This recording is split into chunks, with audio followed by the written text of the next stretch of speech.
Hundreds of miles southwest of Scrapwall, a massive thunderstorm hangs over the Dagger River. Lightning strikes a tree, splitting it in half.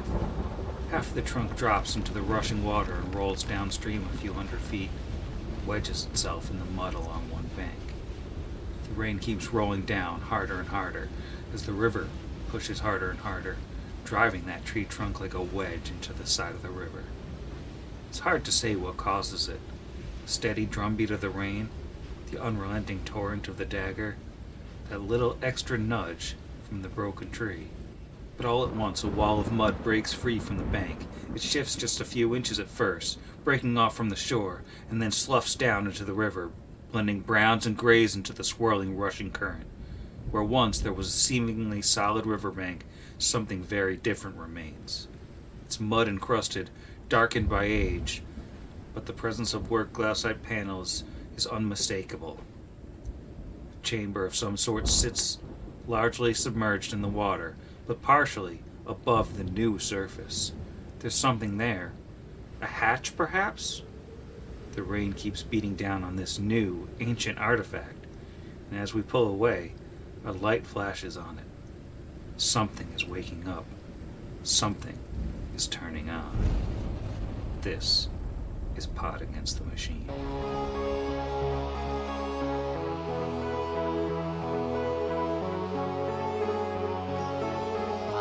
Pod Against the Machine.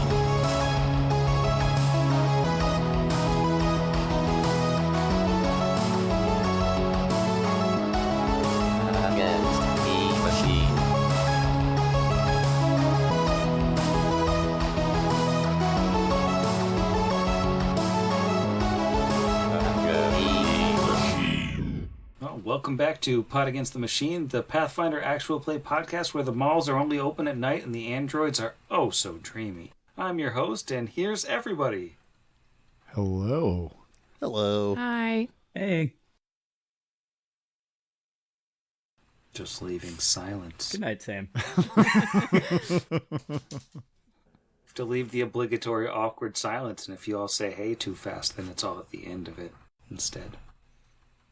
Well, last time we left the very capable four. They returned to Redtooth's Warren and dropped off Heath, the aberration sconce that is now hanging from the ceiling voluntarily, holding up a light in the recesses of a Yosoki nest, and then returned to the Clockwork Chapel, having some deep-pointed conversations along the way, doing some much-needed, very capable bonding, fixing a gun, and learning some spells, maybe.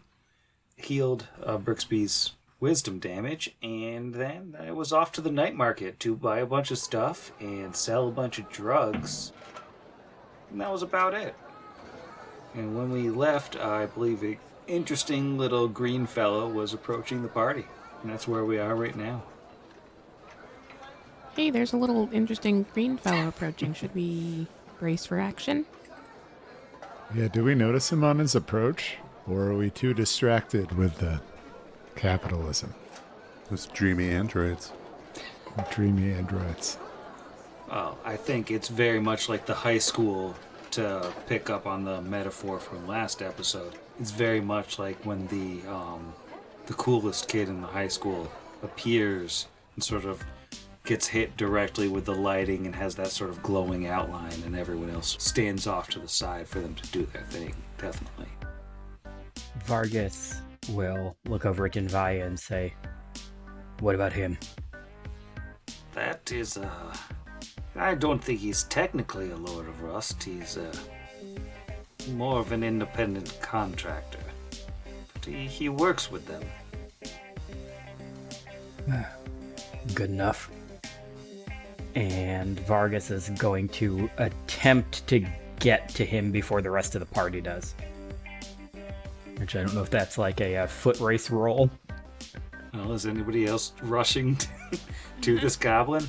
I think if Vargas takes off charging towards something, both Kira and Brixby are going to do that like eyebrow race and then just kind of look after him and then just, we'll scuttle up, but you're definitely going to win. Yeah. I mean, he's not like rushing like he's gonna dive tackle him. He's just like moving with intent. I mean, regardless, I feel like you otherwise sulk. That is your preferred modus Method of travel. operandi. Yeah. So, I mean, to see you sulk quickly, we might trail you. So yeah, he's gonna go up to this very garishly dressed goblin and say, I think you may be looking for my companions and I. And the goblin, with a big grin on his face with the sun, even though it's night, the sun, the moonlight, let's say, glints off of his gold tooth, and he grins up at Vargas and goes, I think you might be right. Hey, Jimmy Fame here. You one of the very capable four? Yes, that's us. All right. Yeah, Jimmy Fame. And he reaches into his shirt and rustles around for something. He goes, here, He's got a gun. take my business card. And he'll pull out a little scrap of paper that just says a drawing of him on it. And then he's smiling and sort of pointing a finger at you.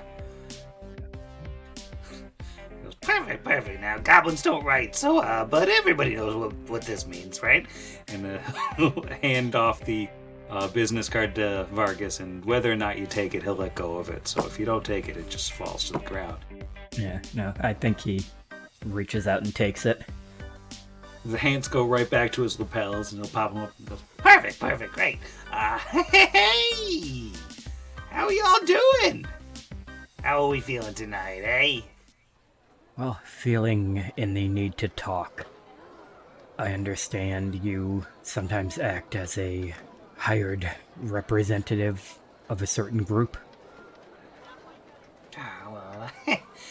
Nobody hires Jimmy Fame. Jimmy Fame only works for Jimmy Fame. You get it? Jimmy Fame. But, I know how to talk to people, and, sometimes people like to talk to me, if you know what I mean, Jimmy Fame. And, Jimmy Fame, I think Jimmy Fame knows who you're talking about. Jimmy Fame. Move action, detect evil. He does not detect his evil. Cool. I like to think that when he says that he works for only Jimmy Fame, that he works for a separate and different Jimmy Fame, but only him. There's a Seinfeld episode with a guy that keeps talking to Elaine in third person, and I think his name is actually Jimmy. Oh, no. And she thinks he's talking about somebody else. That is Jimmy, and we think it's because of his shoes that he speaks in third person. Yeah. Oh, because that's also one where Kramer has the moon shoes. That's right. So that in reverse. But Vargas, looking around, realizing the rest of the VC4 have caught up to him, will say, I'd like to request an audience with one of a pair of orcs, a priest of Hellion named Malachi, or the warrior Kalgara. Do you think you could arrange something like that with your... And he kind of looks at his outfit skills. And he'll adjust his lapels again for the at least 30th time in the 1 minute he's been in your presence. He goes, Malachi, right?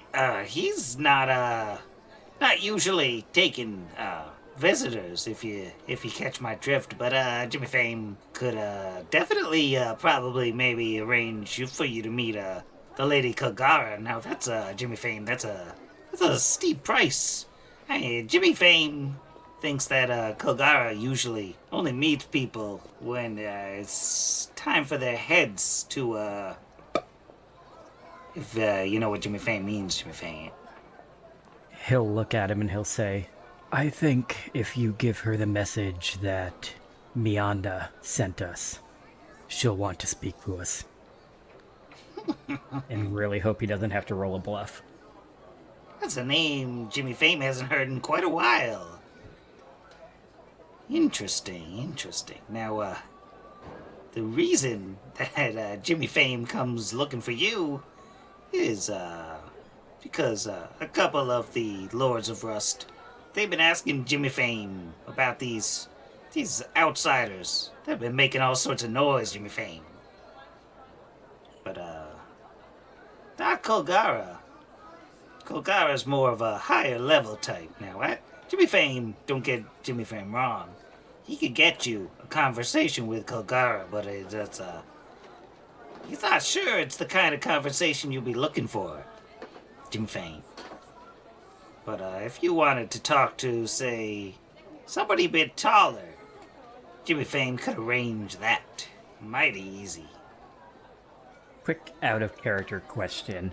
Is it an Etten or a troll? What is the giant subtype that they have with them?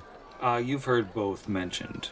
Oh, we have heard both? Okay. Yeah, the troll has kind of been spoken of as like the one who generally fights in the Scrapmasters arena or is like the face of the organization kind of thing, but they also have an Etten that's been mentioned. So he's going to say back, this taller acquaintance of yours, is he have one head or two? Well, somebody's been doing his homework, and for once it ain't Jimmy Fame. Not that Jimmy Fame ever neglects his homework, Jimmy Fame, as long as he doesn't have to write, because that steals the words right out of your head, Jimmy Fame. Now, we got both varieties, actually. One-headed and two-headed. Tall ladies. My one-headed friend would be the one who'd be interested in talking to you most, Jimmy Fame. Well, allow me to speak with my companions here for a moment, and we'll decide whether or not to accept your offer, if you'll just bear with us.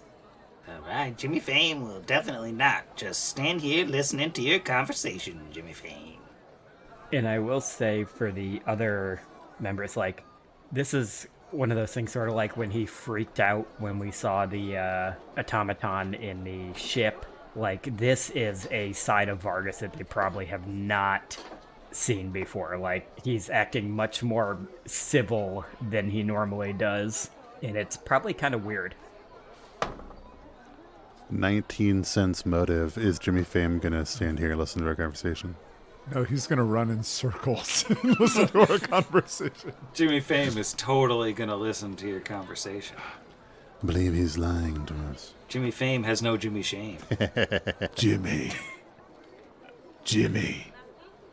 They're probably around the same height. Bricks turns around. State the terms. We're supposed to meet your tall friend.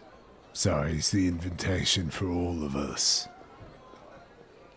Yeah, sure. The more the merrier, Jimmy Fame. Now, my tall friend, Jimmy Fame, she'd like to see what all you could do.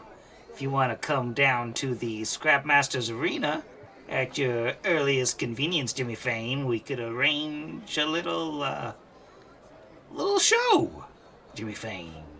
4-on-1. We could do 1-on-1, we could do 2-on-2, 3-on-3, 4-on-4.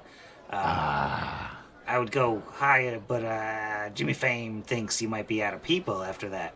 But, we can, I'd be happy to put you out of people, Jimmy. I was just trying to understand if the invitation was 1-on-1 to dance or how this analogy doesn't work, like a square dance or something, where we're all just stomping on I think that's, it's a Galton thing. They do that in Galt. Anyway, yeah, alright. Turns back around to the group. They want this 1-on-1 thing. He says it in Zach's voice for some reason. It's really creepy. Whoa. Oh, Zach's back in the game.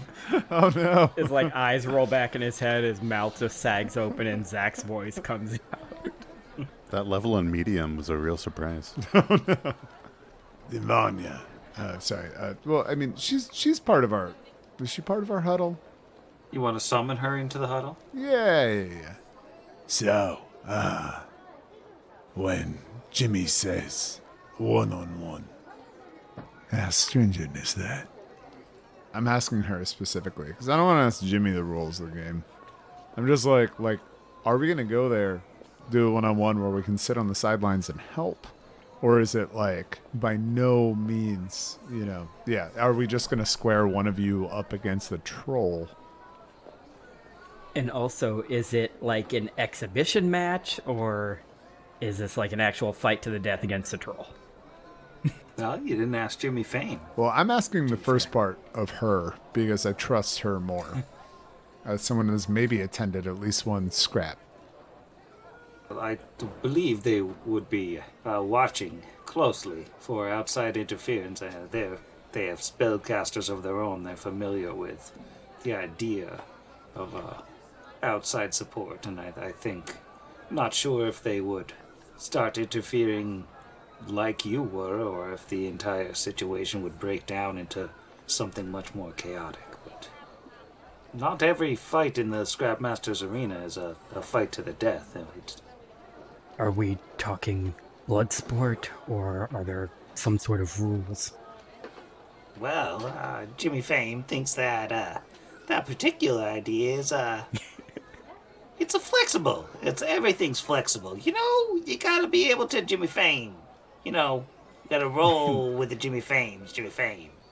So. And Vargas turns around from Dinvaya, who is asking that question to just glare at Jimmy Fame.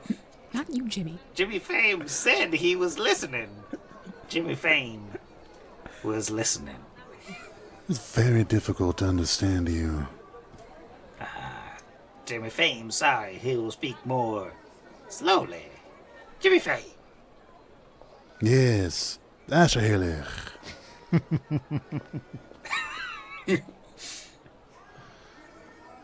I've forgotten the question. So we were originally asking, do you want to fight to the death or not? Jimmy Fame and Vargas right now. No, we were asking, do you want to fight to the death in the future? Is the fight against the troll going to be a fight to the death, or is it just kind of like an exhibition match to... Yeah, and if so, like, what is the win condition? Push him over? Like Jimmy said, it's all flexible. It could be to the death if you want it that way. I'm sure Helskog would be more than willing, but she doesn't lose a lot of fights to the death, if you know what Jimmy Fame's saying. She could do an exhibition bout, or you could fight a lesser opponent if you want. You could fight somebody that she picks out for you. Now, you said before you were interested in Kolgara. I think she would want to do a one-on-one kind of deal if you were going that route. If someone were to, say, have a one-on-one fight with this Hellscarb, not to the death, just to the point where one challenger was proven to be superior to the other, is that the kind of thing that could get that person possibly a audience with Kalgara? Yeah, I think that's the kind of terms Jimmy Fame thinks he could get the Lords of Rust to agree to. Not to fight, you understand. I don't want to challenge her in the arena, not unless we have to. You just want to talk to the big lady in charge, Jimmy Fame? That's correct. Yeah, Jimmy Fame thinks he can provide that for you. Jimmy Fame. Provided you win, of course. Of course, Asherhelig. I think Vargas is going to look at the rest of the group and say, would everyone here be okay with, with one of us? And I'm more than happy to be the volunteer, having a one-on-one fight against a troll. Kira's canonically been bouncing up and down since one-on-one fight was mentioned. Oh, I was almost ready to volunteer myself. Could be exhilarating. But I would hate to deprive you of that joy, Kira. Well, I haven't seen you this excited since the glitter was on sale at Joanne's. Well, it's like a once per year sale, so it's a really big deal. I can fight whatever. Do you all get to come with me when I win? I mean, to the talking. That's the second thing I wanted to run past everyone. Regardless of who we choose as our champion, I would like to be the one to have the conversation with Calgara. I can't think of a person I'd prefer to negotiate with the war-in-chief. Should we arm wrestle for it? He's actually gonna look at Kira, like an inch taller than him, covered in weapons, and kind of like nod and go, I don't think we need to arm wrestle over it. Yay! Not one to like to admit it, but I'm not exactly in the physical shape that I once was. Did you used to be triangular or something? He's gonna ask Jimmy, what are the usual rules in the arena on, well, let's call it pre-buffing? Jimmy would say anything goes. Anything you can bring with you into the arena. Why not, right? But there is a little matter, Jimmy Fame, of what you would be offering the Lords of Rust. Jimmy Fame, in the unlikely, let's say, event that you are not victorious. Jimmy Fame.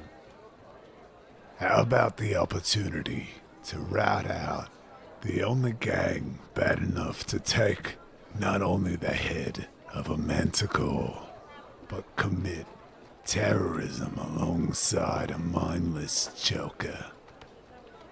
And also put a shirtless madman, gesturing over to Clarence, at the head of a gang, arbitrarily. They could have all the big bad daddy points that we'd acquired. We could also, as I mentioned earlier, give them some information on a certain high priestess who has been MIA for several weeks. And like 6 goo tubes, which is the number we're allowed to give out before people start starving. It's true. But mostly the first thing, unless you're chicken. So, you willing to leave Scrapwall if you lose this one-on-one exhibition? Is that what Jimmy Fame is hearing? Like, and I think at that, like, that's a hard, like, Kira's excited about this troll thing, and then she hears that. All of us for forever? No, you tell Jimmy. Jimmy Fame. So, what's up to offer is that we leave Scrapwall, or we get to talk to Colgara. That, I don't know. I mean, I'm no Abadarian, but those scales don't look balanced to me. You didn't get to where you were making lopsided deals, did you, mate? Jimmy Fame is out to make sure everybody's happy. Jimmy Fame. Exactly. I'm not happy with the terms. See, you're speaking to the manager of Big Stuff behind me right now. And if we're gonna see an exhibition, HBO Hell in the Cell brother fight. just clears his throat a little bit. We're gonna need better terms than that. Sure, meeting Colgara is fine, but what do you think, gang? Also, all the information they have on Hellion as well. I don't want to leave Scrapwall until I'm looking for someone. So if we have to leave... We're not gonna leave Scrapwall, he says, not even looking back, still making eye contact, the 2 tiniest members of the retinue looking at each other. As if to imply, there are other ways to get into Scrapwall. We might have blown one of them up, but I'm sure there's another. But yeah, you know, she sounds charming, but I can't imagine just the moment of her time is worth, well, look at the talent behind me, mate. We don't wield this out for anything. Well, what else are you asking for? Or what else are you offering? Turns around. Jimmy Fame. So, information on Hellion? I don't know. Because, like, maybe we could learn, like, weaknesses or something about them. I mean, I don't know if that's gonna like overdo their. I don't know what else we can bargain for. I saw an opportunity and I went for it without thinking about what I wanted on the other side. So I'm gonna turn around pretending like I know what I want. But, do you guys have any ideas? What's that, or we offer something else instead of us leaving that's less valuable? Like the Clockwork Chapel? Tenvias, excuse me. That is the spoken for. I mean... Exclusive training opportunities with a scrap golem. Oh, that's fun. All right. You drive a hard bargain. We'll give you everything Marrow has owned that isn't time-worn. They've probably heard that we knocked it all down. Yeah, I don't know. I mean, I mean, it could be basically money or loot, the money equivalent. Well, I think we should sweeten the deal with money at this point, unless anyone sees anything that's better than that. Well, I just think, though the problem is Jimmy Fame probably doesn't get it, but I feel like information on what the heck happened with Mianda and her mission and why the signal stopped and all that and where she is seems like it would be a pretty big bargaining chip. But the problem is I don't think this guy realizes how big of a bargaining chip that could be, so I'm not sure we can really use it with him. I mean, we can always try. We can always... Well, how about this, mate? Maybe we don't need any information on Hellion. Perhaps he needs some information from us. Like, why that sweet, sweet juice stopped flowing. You can see if him or his flunkies or whatever are agreeable to our terms. Our champion will be there. They don't have anything valuable to offer in the way of information or see our counteroffer as useful. Want to see us leave for you to lose. Forces a laugh at that. Then, I would expect some monetary compensation on top of what I imagine to be the fine company of Kolgara. Jimmy's gonna sort of look over the very capable four and think for a second and say, The worst we could do is ask, right? Jimmy wants to make sure that everybody's happy. Jimmy Fame is in the business of making people happy. So, I'll tell them what you say, and, where can Jimmy Fame find you to let you know if the deal is on, or you just want to show up at the Scrapmasters Arena, say, tomorrow? Jimmy Fame. I like the second one.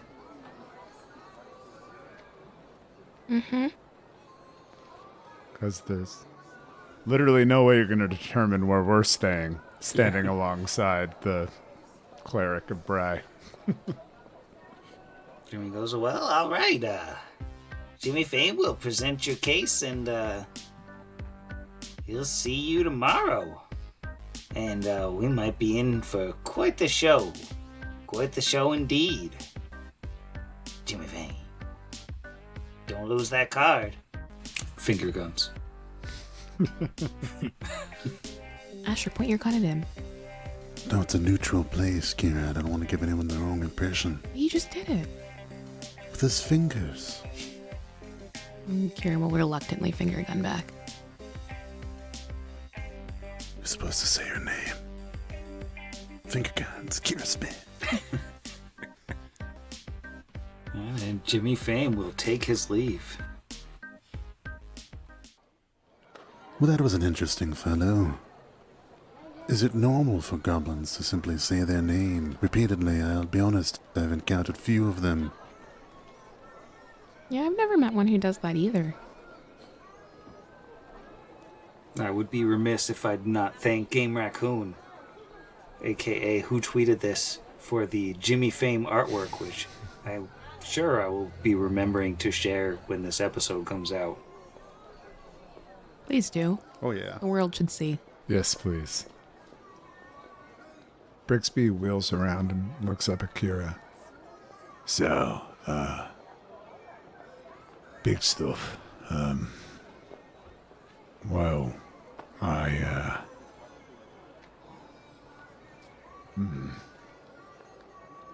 He looks down. I mean, he was all talk before, but now he's like thinking about the ramifications of this battle. How do you feel? Well, at first I just kind of wanted to help out, but I think... Well, my mom said she found me here, or there, at the arena with another... I don't know, maybe if we go there and I fight, I can find out some way to track her down. So, I don't know, even if we can't... If nothing else works out, maybe this part will. I mean, I want to fight. I want to help. And then it's like a fun perk to maybe meet my birth mom. Yay! Also, there's a potential chainsaw involved eventually, so like, yes, let's go and smoosh some things. Oh, I don't have fire. Do I need fire? Well, we can also use acid. Can we roll some knowledges on trolls together, Sam, as a group? Yeah, those are knowledge local on trolls. Yeah, also was going to ask around to see if anybody knew about Hellskarg, and like, we don't know Hellskarg's, class for what it's worth, or favored types of weapons or things that to kind of give Kira an idea of what to expect. You could roll a diplomacy for gather information. Cool, yeah, I'll do that. What do we get on those knowledge rolls on trolls? 9. Got a natural 19 for a 23. We got an 18 for a 27. Well, you both get the basic information, and Vargas gets 2 questions while Brixby gets 3. Trolls are large humanoid creatures of the giant subtype with rough green hide. Their hands end in claws, and their bestial face have hideous tusked underbites. They possess incredibly sharp claws and amazing regenerative powers, allowing them to recover from nearly any wound. They're stooped, fantastically ugly, and astonishingly strong. Combined with their claws, their strength allows them to literally tear apart flesh to feed their voracious appetites. They stand around 14 feet tall, but their hunched posture usually makes them appear shorter. An adult troll weighs around 1,000 pounds. What questions, if any, do you have about trolls? I mean, between 5, is there like more to learn? I mean, it's been a long time since I've GM'd something with trolls, but can we like mostly get, I mean, I don't know, not to remove the novelty of it, but... I mean, I think you can get pretty close to everything. As far as defenses go, they have regeneration is the main thing, which can be stopped by acid or fire. And that only stops it for that next round, correct? Yeah. But if they're unconscious when the regeneration's off, then they can actually be killed. Otherwise, they can't be killed. And they have fight and 2 claw attacks, and if they land both claws, they also get a rend. So that's fun. That is one of the very few troll things I know. I have lost a character that exact way before. I will never do it again, knock on wood. Never again. They're pretty dangerous. Any other specifics you might want to know? I mean, they have no weaknesses other than what stops their regeneration. They have no, class spell-like abilities or anything. I was gonna say, just because since we're, dealing with this one diplomatically, or attempting to apparently, what's their intelligence on average? They usually run, intelligent enough to converse, but not, actually smart creatures. You're talking a 6. Yeah, it just seems weird that, one of these things would send this guy out to find it. And did we come down on a place that doesn't have to die? We're just gonna fight it until, I don't know, partial melt? Just basically knock it unconscious, I think was the what we agreed to, kinda. Yeah. Which is where Kira would stop anyway. Which, considering if they allow it, Brix and I are going to basically be spending every single spell slot buffing you up before this fight, shouldn't be too Yes. much of an issue. I imagine there's room for everyone else to get involved, which would be so much fun. We could just have a giant brawl. A giant brawl. We had that option of doing 4-on-4, or 3-on-3, or 2-on-2. I mean, this might not be our last run in the arena either. Yeah. This might just be the start. I have a feeling that, like, we're not going to be able to parlay. I mean, if we could, I'm not to assume she's like the BBEG or anything, but if we could parlay the BBEG, I'd be so down. Except by we, I mean you. It'd be largely Asher. Yep. So now that we know we have that fight coming up, though, the question is there anything else last minute we want to try to buy at the night market? Do we want to get some alchemist fire, or...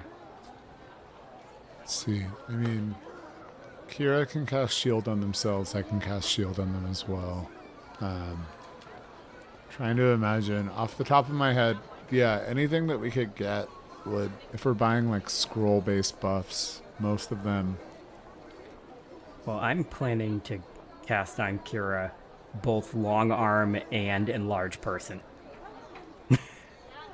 Just a 20-foot reach. It's going to be nuts together. So off the top of my head, I think like things we could benefit from for Kira could be protection from evil, because her deflection bonus is still 1, so it could go up by 1. Not that I think that she's going to have any like mind affecting. Oh, that's another question. Are trolls usually evil alignment? Yeah. Generally, yeah. That's what I figured. I mean, I don't know. Yeah, we could try that. That's like a relatively cheap level 1 spell that we could throw into a scroll that Asher could cast or I could cast, or it just ups their AC by 1 for pretty much nothing. Asher could prepare it. I only have 1 spell a day, but it's on a spell list. So yeah, there's that too. I mean, I don't know. It's hard to imagine like too many spell buffs that we could buy that wouldn't come endogenously from us. I just don't have a ton. I think we're probably good at the market then, right? I think so. I think we're good, yeah. Are you then planning to head on back to Dinvaya's and call it a night?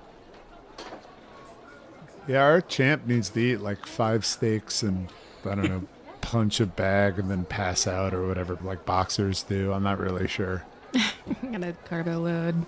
There's like water, and then tomorrow don't drink any water. Is that? Yeah, only raw eggs. That's all you get tomorrow. Yeah, you crack the raw eggs into the glass. I think you eat a bag and punch steaks. I think that's how it goes. Oh, that's how it goes. I think there might be a little bit of an issue with Kira getting up into Helskarg's weight class if she's really 1,000 pounds, though. Yeah, that's a lot of pounds. Well, how much does giant Kira weigh if we cast once we cast enlarge person? Oh, that's a good point. True. Times Yeah. 6? You don't ask that question, dude. Probably a lot more than 1,000. Yeah, because you increase your weight by 8 times. You never asked that question, man. I think it's like 16 or something. Yeah, so she's like 200 and something. She'd be over 1,600 pounds. Yeah, nice. Just a small elephant. I don't know how much elephants weigh. That's a horse. I guess that's a horse. Yeah. Well, a horse is basically a small elephant. Well, I think walking away from the conclusion of the night market, the revelry and bustling capitalism will probably go on for a while after you're all gone, but if you're heading back to the Clockwork Chapel, nothing gives you any trouble on your way there. Jimmy Fame probably isn't following you and listening to everything you say. Dimvaya will open up the door for you, and once you're in the Clockwork Chapel, she'll say, so you truly plan to fight a troll one-on-one? to be clear. Well, I'm never, like, alone. I have my friends who can cast spells and shoot things from far away. Yes, but they won't be, with the troll in the arena. You know what? I trust them to not let me die. It's worked like 3 other times before, so prob's fine. Do you have any advice or helpful resources? I might be able to prepare some kind of spells to cast the day of, but off the top of my head, I don't have anything that will save you specifically from a troll. Some sort of troll repellent? It's possible. I will try to think about it. Well, yeah, we don't expect any assistance to come, but just a bit before the fight. I believe that's what most of our resources have. But yeah, if you don't mind, pray into that voice in bronze for anything that can help our champ here. Yes, I will consult the Whisper, and we'll see what we can do. The listeners couldn't see my Roll20 note that I only had a 15 on diplomacy to gather info about Hellskarg specifically. Was that enough to get anything at all? It's pretty low. Your GM didn't see that either. Heyo. With a 15, I think that you've probably find one person who at least has seen her fight and goes, she usually has like a chariot kind of thing, and she rides all around the arena and she runs straight over you, but she's got that wouldn't be for a one-on-one because she has like ogres pulling that for her. So if you're doing a one-on-one, she'll probably shoot you. She's got like this gun she's got that can shoot like a hook. She'll shoot a hook at you and then pull you right over to her, and then she'll bite your head off. Yeah, you're gonna be dead. Is what I'm saying. She's gonna shoot you with a gun and bite your head off. Well, if it's an auto-grapnel, that's at least a slow-firing weapon, so it's all you can really do in a round of combat to fire it, but thank you for information. I'm going to also go back to the night market real quick and buy some Kevlar for Kira to raise that touch AC by 8. And then just another autograpnel. And then like 3 more party members. Secret invisible party members to file in with her. Hanging out there. Does Kira have time to train with Vargas to retrain one of her feats to then take deflect arrows so she can just swat away? I would love that. I would happily give up. Maybe not a power attack. I love that too. Yeah, there's a spell. I saw it when I was looking through earlier to see if I had that one from Nero's book, and I can't think what it's called, but it was like a 3rd level spell that blocks arrows. Wind Wall. Wind Wall was what I was thinking of, though. Yeah, but I didn't know if protection from arrows would work against something as big as, I'm assuming it's like Jeff's gun. Because this thing's 2 feet thick of roaring hurricane force winds. Like it's easier to argue that would stop it than deflect arrows. Oh, totally. But on that note of stuff that is accessible, I think I just have to double check if this is something that Kira can cast. But she can have a fun little bit of... Never mind. I thought you could cast Obscuring Mist. So, yeah, you can't. Well, I'm going to cast Mirror Image on her. Yeah, and I've got Auto Blur with Rage, so... Yeah. Totally. I just wanted to disadvantage someone that uses, ranged weapons against the melee person. But, yeah, it doesn't really look like something that we can do. I'm going to be so mad if Kira walks in there and gets shot. I mean, between the blur and the images, that should be pretty good. We get like foam, little like lucerne hammers from the audience to wave and be like, yeah, Kira. Tomorrow, the only thing that I can really cast on Kira is Shield and Expeditious Retreat. So she has an increase to her movement speed of 30 feet. So that'll be fun. Yeah, sounds Fast solid. Kira. Giant fast Kira. Protection from arrows is on the Blood Rager list if we wanted to try and buy a scroll. Kira could cast it on herself and it would last an hour. That's a long time. Yeah. Well, it would last minimum 3 hours because it's a level 2. That's right, hour per level, so even better. And that gives DR 10 magic against all ranged weapons. Yeah. How about we retcon in a little casual roll to see if we can buy that scroll from old Julie's Scrollporium. It didn't even have to be that retcon. We didn't know we were going to be fighting a troll when we went shopping. Which, you know, Asher was trying to get that diplomacy to figure out information. There's a lot of great RP. You totally might have found that out at the night market. Got that D100 roll? Who's rolling it? I think it has to be Kira. Izzy has great dice luck anyway. I'm going to doom you if I keep saying this, so I'm going to stop. Yeah, but I'm not rolling dice. I'm having to type it in. Remember that time I rolled a 1? Oh, hey. Hey, you got it. Hey. 1 scroll of protection from arrows. And it's free because it's above 90 that you rolled. Love that. Sadly, Wow, love that that roll. is not to be. It's like, wow, that's so nice. Okay. How much is it? However much level 2 scrolls are, we'll figure that out off air. It's on the sorcerer spell list, so that would be 200. Cool. So we got that. I guess Brix is going to spend the night learning protection from arrows and putting it in his book. Yeah, so we're just going to add 40 onto that protection from arrows cost to cover my scribing it in as well. Anything else you want to accomplish this evening before rolling over to the next day? The 23rd of Eridus. I'm good. Is everybody else good? Think so.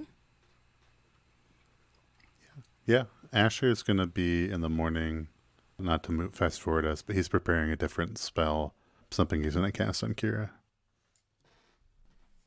Oh, wait. Sorry to keep doing this, gang. But there's also a spell called Bullet Shield at level 2, which gives you a +4 deflection bonus against firearm and ranged attacks. In addition to the DR, we could cast that as a separate thing and be a real group of jerks, but it would cost us a little bit more. But we would know it forever. And you have the time to learn all those and then still get the full night's rest to be able to cast them? I think I can only learn 1 today, and then I think I could start to do 1 tomorrow before we went. I think Bullet Shield would be useful to have eventually in a firearm campaign. Yeah. The +4 deflection is interesting because, at least in the first range increment, touch AC isn't going to even be affected by that. It's all an hour. Studying a scroll, it always is an hour. It's what costs longer is like making a scroll. So if I remember, like level 2 and pretty much everything above, I can only do like 1 of those a day. Where it's only like level 1, I can do like 1 every hour or something like that. But it only takes 1 hour to study the spell. And then I have to make a spellcraft check, which is DC 15 plus the spell's level to put it in there. We had talked about it before, my spellcraft being at the number that it is, which is 10. If I take 10, I can just pop it in the book with nothing. So I could spend 2 hours putting both those spells in my book, prepare them tomorrow, and put them on Kira if we wanted. You do have to roll on that bullet shield as well. Yeah, it's up to people. It's it's the party's money. I don't care about giving up the spell slots. I mean, like we said, there's spells that sound like they're probably going to be useful for the entire rest of the campaign. From what we've seen so far, like, we literally fought an entire gang that only used guns already.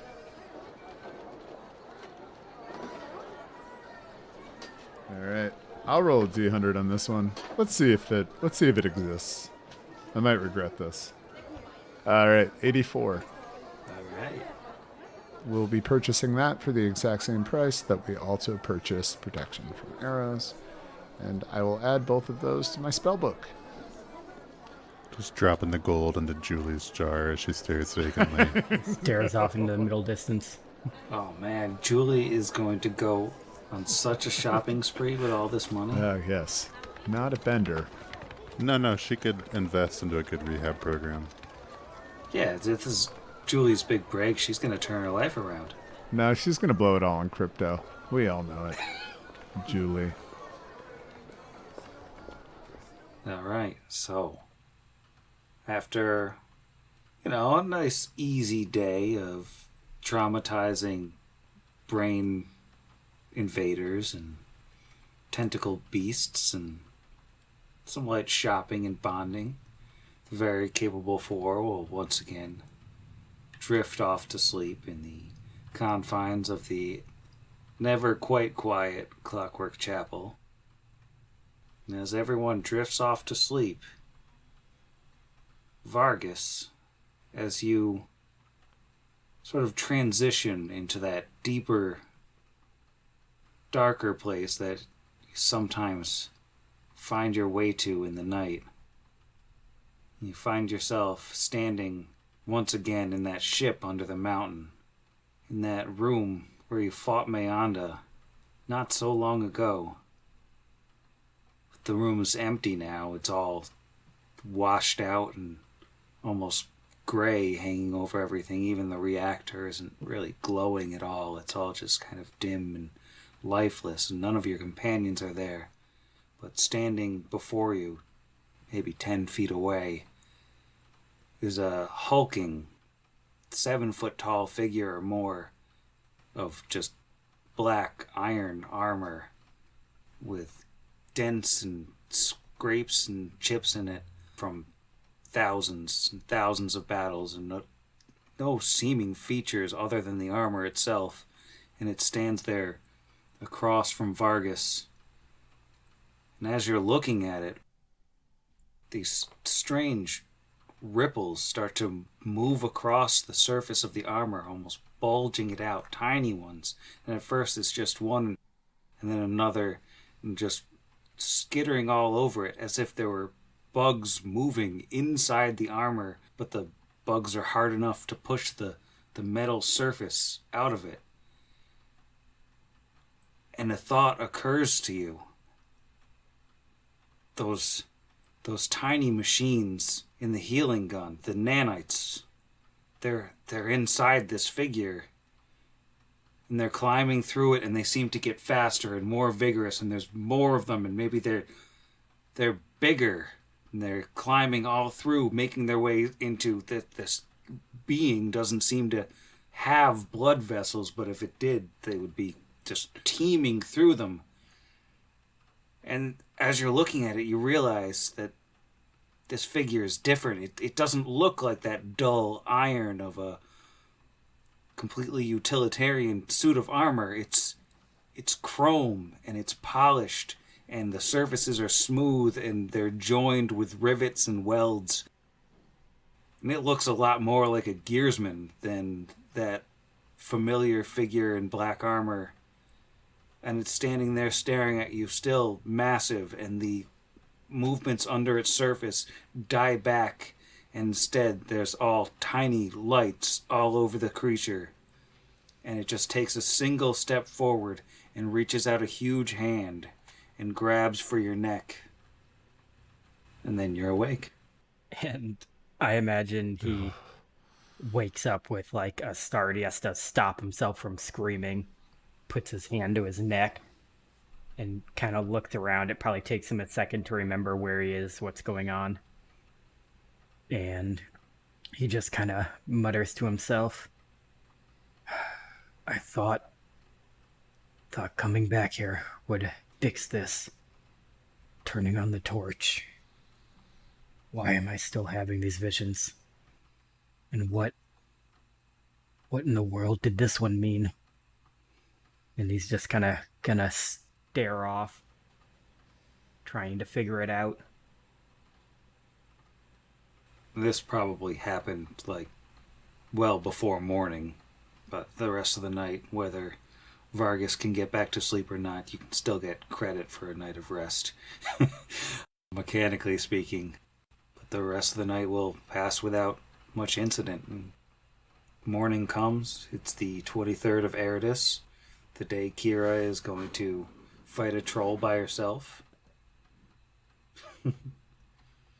Good morning, very capable four.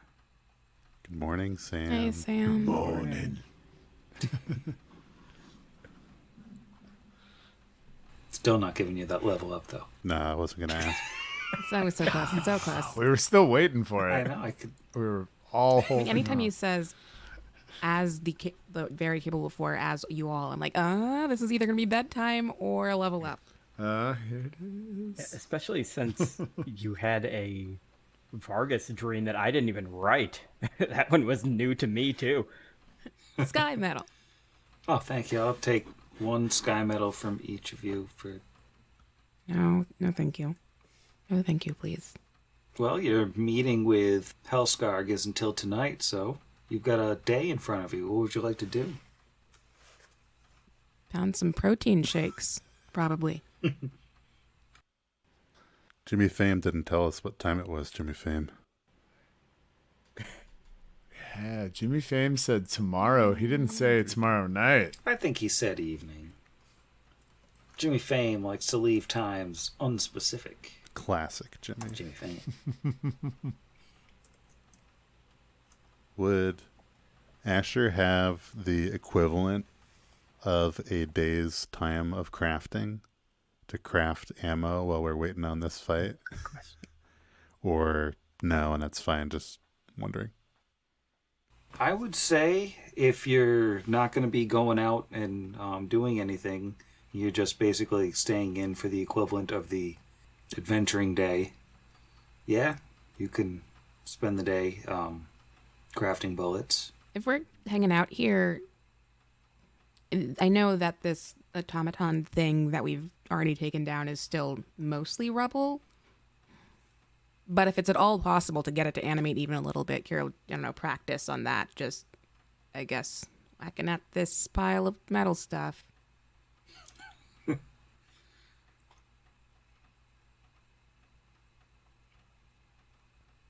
I think if I can probably get it to stand, but it's not really animate at this point. Because it's going to be a few more days before I can actually get it moving again, but I mean, that's fine. I'd probably prefer if you not actually hit it Oh, right now, because it had to put it back together already. okay. Because it's just because I'm gonna fight a troll, and I would love some practice hit stuff. Do you have another one of these? Not at this time. You could hit your friend. No, I think we need all the healing we can, kind of save up. Thanks. Just go outside and swing the sword, I guess. It's very wild and chaotic. It's probably soups dangerous. Just sword safety. Kids, don't swing swords.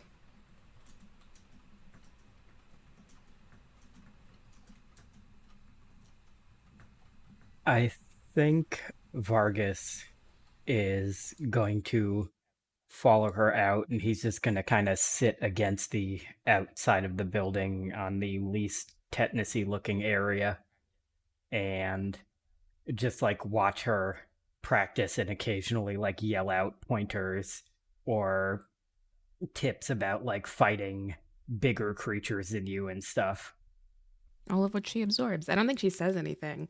When he comes out, she'll like turn and what? Did you need something? I don't know if he answers that, but either way, it's just okay. Yeah, he'll just say, no, I just, exactly have much else to do, so figure I'll watch you practice. You want to fight? Like fun fight, fun friend fight. Yeah, I think at that, maybe he'll get up and he'll say, well, the way to do this, it would make the most sense would be for me to maybe cast Enlarge Person on myself, but then I wouldn't be able to cast it on you later, so just try and pretend I'm bigger than you. And he'll spar with her. I mean, she can enlarge her own self also. Oh, that's right, I forgot you learned that one. You saved those spell slots, champ. Mm-hmm. Yeah. My one magic missile. What? Shields, enlarge person, and magic missile. But you got a wand and some scrolls. Yeah. Hey. Oh, that's true. I do have a wand. I forgot about that. Well, I think you can keep the specifics of the 12,000 buffs that you're going to be casting on Kira before the one-on-one fight with the troll until next week. Because I'm going to bed. Night, Sam. Good night, Sam. Good night, Sam. Night, Sam.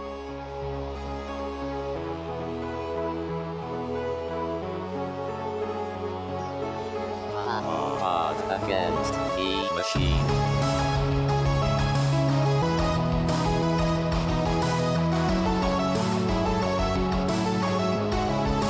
Against the machine.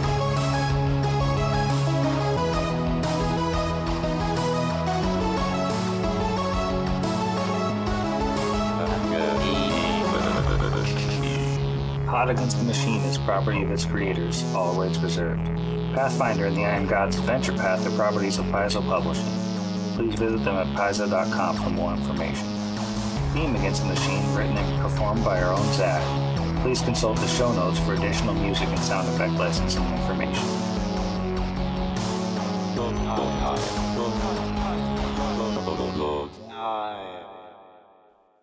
Real quick, so whoever edits can cut this in. Yes, that's us. Because I burst out laughing halfway through the first time at Jimmy Fame. Nothing's beyond Jimmy Payne. Jimmy Fame. Jimmy Fame, not Jimmy Payne. Forget that. Forget I said that. Forget Jimmy Fame said that. Jimmy Fame said Jimmy Fame. If one of us was to, say, have a one-on-one fight with this, was it Helveta? What was her name? Hellskarg is the troll. Helvetica. It's a Velveeta. Hellskarg. I'm mixing the two names together. Fight with the font Helvetica. I think with the intro and some bloopers, we probably got an hour. It's quality. It's good. Oh, we should be fine. Yeah. Oh, right. I gotta stop my recording. I'm definitely not photoshopping something in another window.